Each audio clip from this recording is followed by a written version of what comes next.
All of you who bear the mark of the Anacondrai, it is time. We will shed our skin for new ones and be the most powerful force in all of Ninjago. Chen to the Anacondrai cultists. Hello, I'm Sensei the Dark Master, and in today's video, we shall be covering the infamous Anacondrai cult. We shall be covering its history, its members, its structure, the weapons they used, their vehicles, abilities, and weaknesses. Let us start with their cursed history.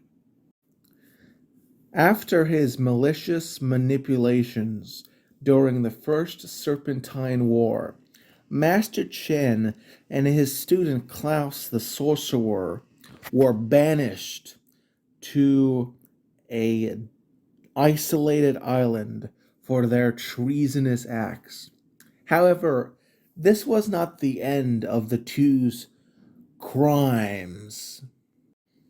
Master Chen would create a chain of popular noodle restaurants appropriately named Mr. Chen's Noodles House, where they served delicious food like puffy pot stickers that were beloved by many people, such as Dareth the Brown Ninja.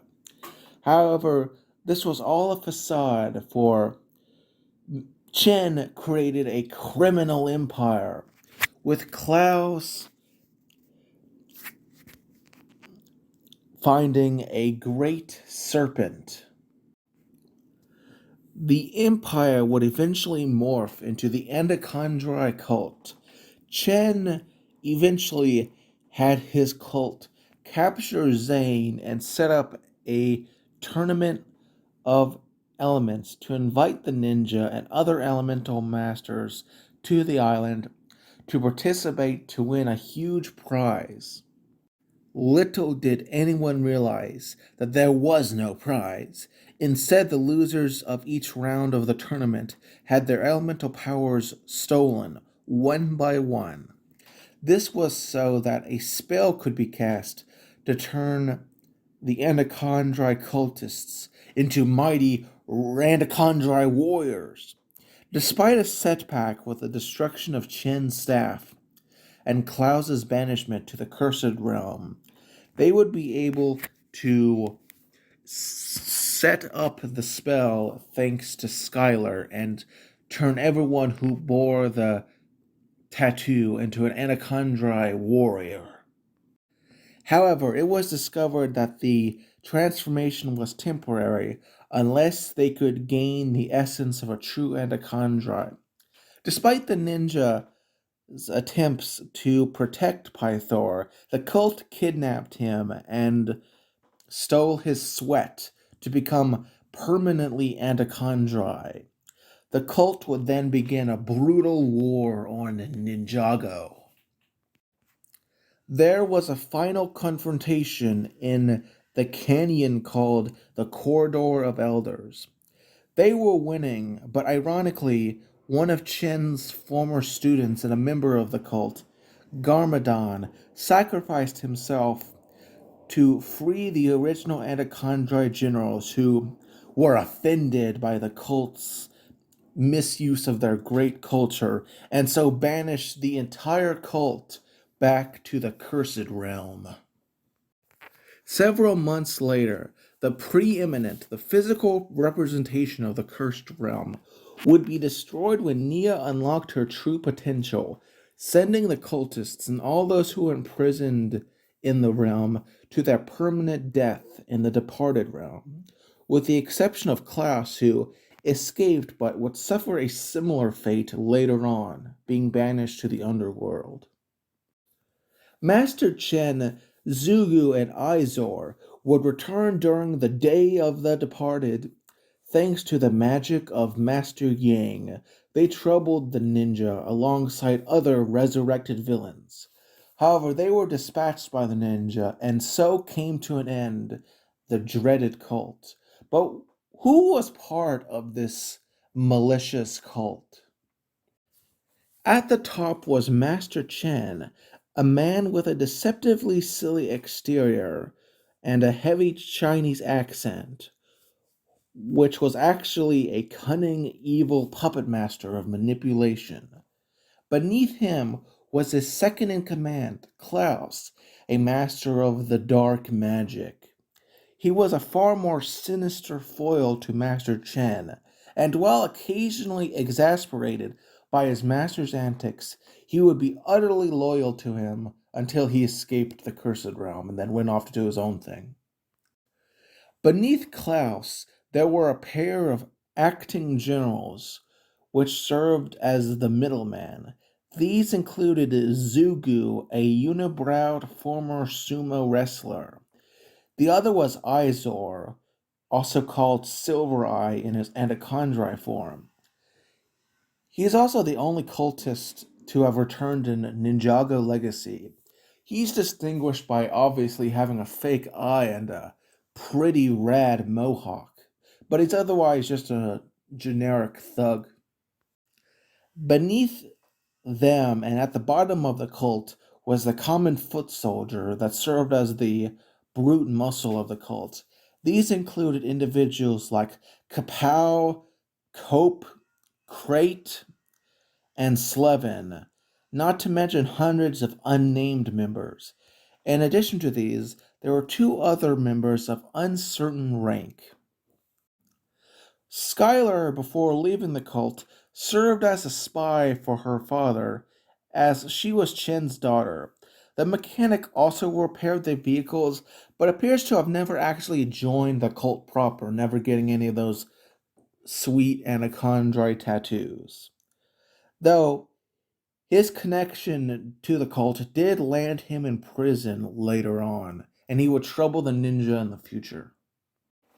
In addition, there was the Anacondrai serpent, the second largest snake in all of Ninjago, that lived in the tunnels of the island beneath the impressive architecture and would eat on humans that were unlucky enough to lose their way down there.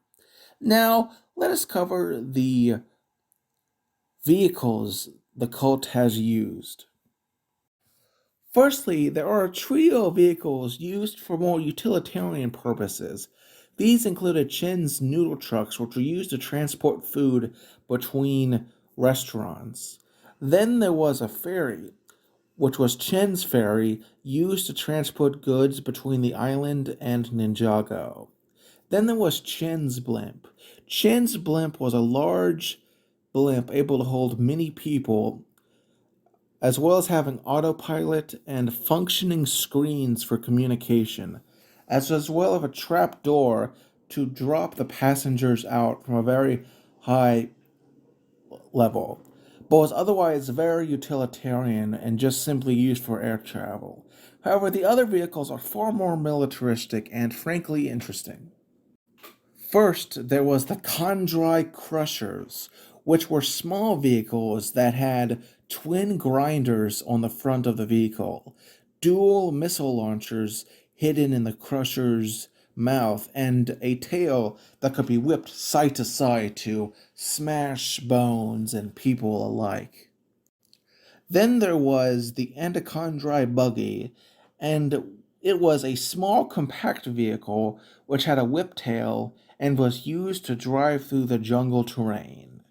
There is the Anacondrai Battle Mech, which were used by Slevin. Another small thing was this sort of a crossbow turret, which was also utilized by Slevin at various points. And perhaps the most least of all the vehicles was these rocket boards, which were these small hoverboards used by Skylar to escape her father. The blade copters were these stone-built helicopters used to fight in the air. Interestingly, they are also referred to as Condrai copters.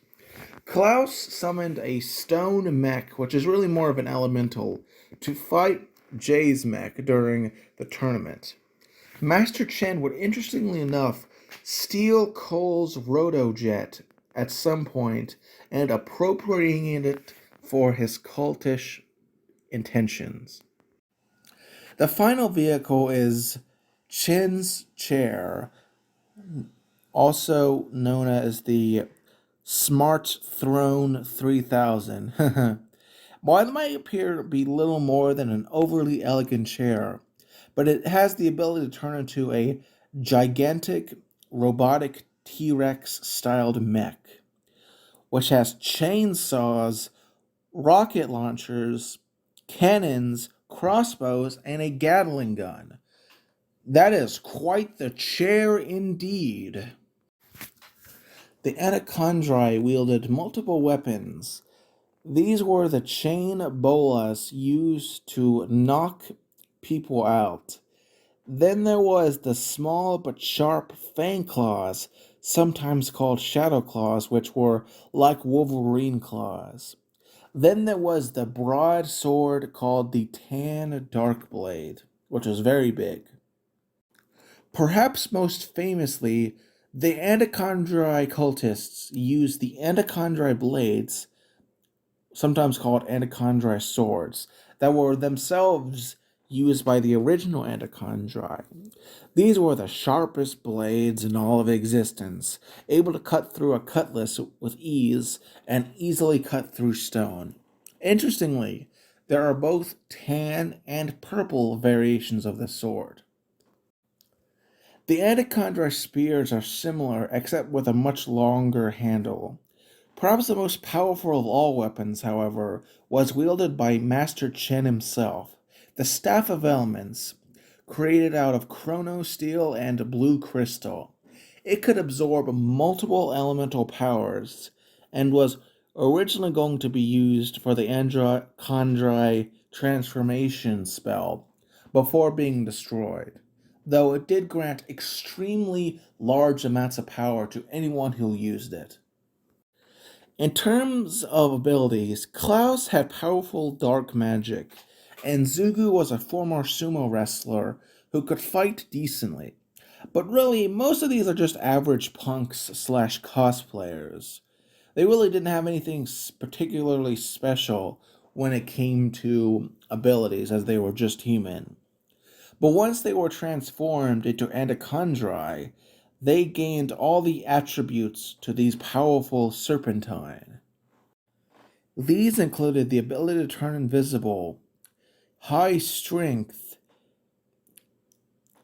the ability to have extremely talented hand to hand combat, immunity to fire, and the ability to swallow people whole, which is kind of creepy if you really think about it. In fact, the only difference between the real Anacondrai and these posers were subtle, as the fake ones lacked black and gold tattoos that the original ones had, though they didn't really care as they were just posers. In terms of weaknesses, they were weak to the sacred flute in their transformed states, and though technically, since those are already destroyed, that isn't really much of a weaknesses. And plus, in their regular form, they're just dudes. I mean, they can be beaten pretty easily unless they have the numerical advantage. Though they also have the ability to extremely offend actual Anacondrai. So, you know. In conclusion, what can we learn from the Anacondrai cultists? Well, we learn that the power lies have can be extremely dangerous, and that we must make ourselves more wary of those who spread lies. Also, we learn the danger of blind cultural appropriation and how it can be very offensive. I am Sensei the Dark Master, and have a wonderful day. Thanks for watching.